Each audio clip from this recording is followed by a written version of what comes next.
Después de haber dado un pequeño recorrido de cómo se transportó el Evangelio de los Estados Unidos, el Evangelio de Cristo, perdón, de los Estados Unidos hacia algunos de nuestros países, me quedé pensando, ¿y qué ocurrió con la iglesia que se separó? Con aquella que comenzó a apostatar, aquella que no terminó su legado de encontrarse con la palabra de Dios completamente después de haber llegado de Europa. Bueno, a fines de la década de los 60, acá en este país, ya cada denominación tenía su estructura, tenía su acomodo dentro de la sociedad norteamericana. Y esta iglesia, entre comillas, separatista, apóstata, institucional, estaba buscando su propia identidad ahora dentro de esta sociedad. Las iglesias institucionales dominantes se encontraron en medio de una crisis de identidad a finales de los años 60. El progresista quería ser más moderno todavía. Los conservadores, dentro de ellos, eran desconfiados y combativos, y los de la mitad del camino solo querían que todos dejaran de pelear. Como dije hace un momento, a finales de la década de los 60 se hizo evidente para aquellos que tenían ojos para ver cuán completamente las iglesias de Cristo no denominacionales se habían convertido en una denominación, manteniéndose casi al mismo nivel que los intereses conservadores de la cultura en general. ¿Escuchó eso que dije? Aquella que proclamaba ser no denominacional se había convertido ya en una denominación. La aculturación, unida a las dudas que reconducían la validez de la tradición, pues llevó a muchos a abandonar la actividad evangelística. Las iglesias de Cristo, entre comillas, las institucionales, entraron así en la década de 1970, experimentando un mínimo crecimiento y una máxima ansiedad sobre su identidad institucional. ¿Cómo iban a operar? Porque la estructura apenas se estaba realizando entre ellos.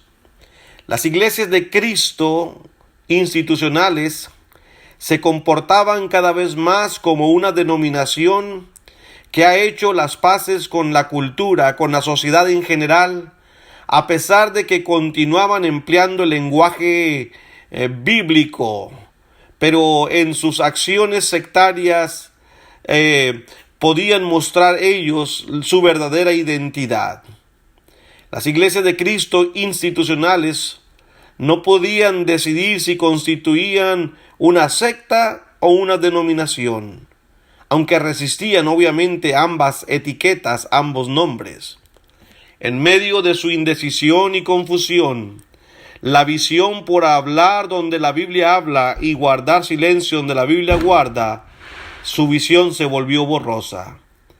Y en la década de los 70, Flavio Gicli, un estudioso de las tendencias del crecimiento de las iglesias, hizo algunas predicciones espantosas.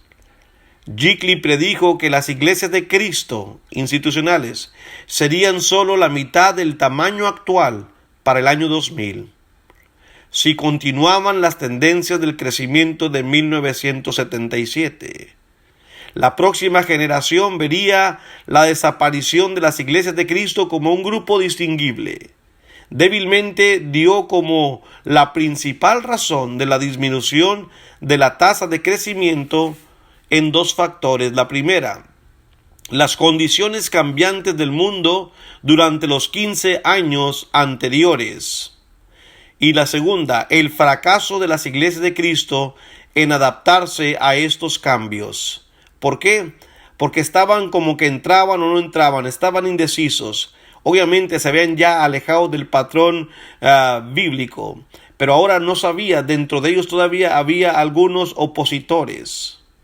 De especial importancia, cabe mencionar, son las direcciones en las que se movían las iglesias de Cristo.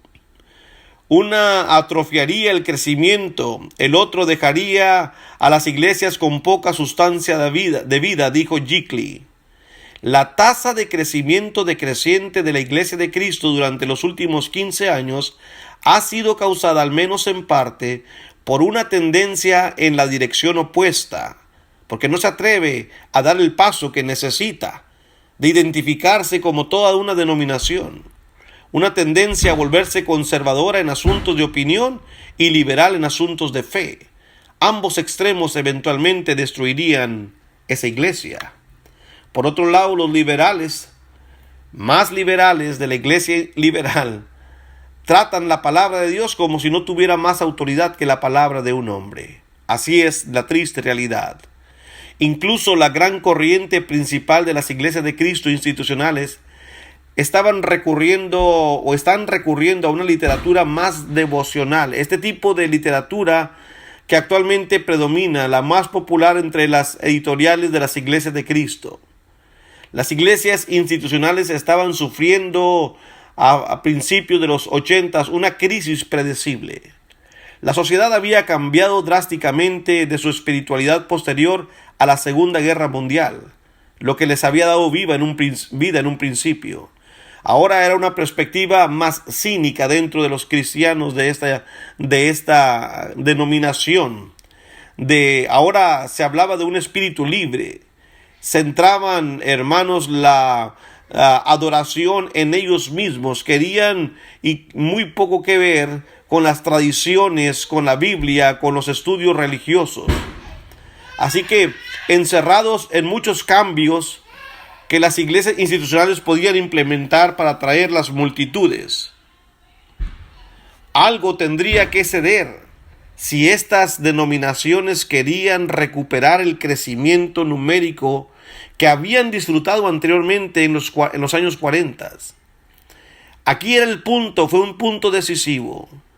Pero en vez de mantenerse firmes y comprometidos con los principios de la verdad divina, dejando que las fichas cayeran donde pudieran, en términos de popularidad, las iglesias institucionales comenzaron una transformación gradual cuyos resultados se pueden ver hoy.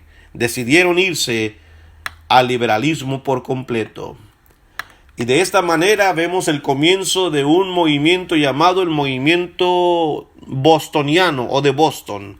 Quizá usted haya escuchado, si no, le platico rápidamente. Este movimiento de Boston, el vástago reaccionario más significativo de esta crisis de identidad que dominó, facilitó la formación del movimiento del discipulado Crossroads Boston o movimiento de Boston. El hermano Hawks resume bien los fundamentos filosóficos de este movimiento, sí, filosóficos, no doctrinales. La expresión más visible de protesta y el esfuerzo más significativo para revitalizar las iglesias de Cristo a lo largo de la línea, específicamente sectarias, ocurrió en el ministerio del campus de la Universidad de Florida, dirigida por Charles H., llamado Chuck Lucas, bajo la supervisión de la Iglesia de Cristo en Gainesville, una ciudad de la Florida. Lucas trajo a su ministerio universitario una dimensión que faltaba en el movimiento de evangelización universitario más grande, al menos él lo creía así. Combinó la herencia sectaria y exclusivista de las iglesias de Cristo institucionales con el método del discipulado de evangelización empleado por el mismo Jesucristo, y llamó a cada discípulo a ser discípulos de los demás en forma individualizada. Argumentó que las iglesias modernas estaban en declive porque no estaban siguiendo esa simple estrategia. En cambio, habían establecido programas e ideado estrategias institucionales que permitían a los cristianos individuales evitar la tarea de confrontar a otros directamente con el evangelio. A priori parecía una buena propuesta. Estaba pidiendo que cada hermano peleara y luchara y evangelizara. Pero Lucas agregó otra dimensión clave a su estrategia del discipulado. Insistió en que discipular a otra persona implicaba mucho más que simplemente ganar a esa persona como una convertida. Implicaba entrar en una relación con el converso, monitorear su comportamiento diariamente, llamar a cada converso a nada menos que un compromiso total. Es decir, yo estoy evangelizando a alguien y si lograba que se convirtiera, ahora te vas a comprometer totalmente conmigo. Este compromiso total requería, ante todo, que cada converso dedicara su vida a convertir a otros, quienes a su vez convertirían a otros y así sucesivamente. Cualquier cosa que no fuera de este tipo de compromiso, decía Lucas, tiene que ser un motivo de disciplina para tal persona. Podría ser justo entonces, para ir concluyendo, decir en retrospectiva que la iglesia Crossroads del movimiento de Boston y Chuck Lucas en particular no se dieron cuenta de que en qué se estaban metiendo. Como sucede a menudo en este tipo de situaciones, el maestro entrena a un discípulo y éste se lleva su concepto mucho más allá de lo que el maestro imaginó. Cuando Chuck Lucas entrenó a Kip McKean y McKean se mudó a Boston para revitalizar esta iglesia, Lucas seguramente no podía prever que su filosofía del movimiento estaba a punto de ser eclipsada y dejada en el polvo por McKean. ¿Cuáles fueron sus cambios? Rápidamente, me quedan algunos minutitos. McKean ideó un sistema autoritario que enfatizaba la estructura más rígida a la medida en que las acusaciones del cultismo pronto se unieron al movimiento de Boston.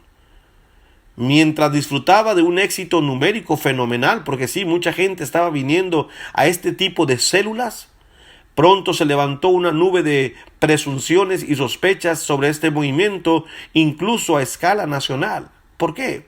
Porque algunos elementos de la metodología de Boston se describen brevemente a continuación. Primeramente, la regla del evangelista. Fíjese lo que dijo McKean. La regla y la autoridad del evangelista sobre los ancianos. A medida que los evangelistas fueran entrenados en la metodología de Boston, se desplegarían y harían cargo de varias obras locales. O sea, ellos las controlarían, incluso aquellas en las que ya existieran ancianos. Se sostenía que los ancianos solo tendrían el gobierno de la iglesia local, mientras que el evangelista tenía un gobierno intercongregacional. Además, los términos evangelísticos de marido y mujer ya se consideraban como gobernantes unidos. Ya no nada más era el evangelista, pero la mujer, la esposa, también era parte de ese gobierno. Tenían una estructura piramidal autoritaria. Toda la autoridad estaba incorporada en Kip McKean. La iglesia de Boston era, en todos los sentidos, la iglesia madre de este movimiento. Todas las señales vinieron de Boston. Nada sucedía sin su asentamiento de aprobación de McKean. Su misión se convirtió en una palabra clave en el movimiento. A cada miembro se le asignó un compañero de oración mayor que él, que tenía autoridad de facto en la vida de su subordinado. La confesión diaria de acciones inapropiadas e incluso pensamientos ayudaban a reforzar un sentido de dependencia y control. Eso provocó el abrir la puerta al liberalismo, al institucionalismo. El lunes, continuaremos hablando un poquito más para que usted se entere de esta situación y cerraremos después el programa Destapando el Pasado. Que Dios les bendiga.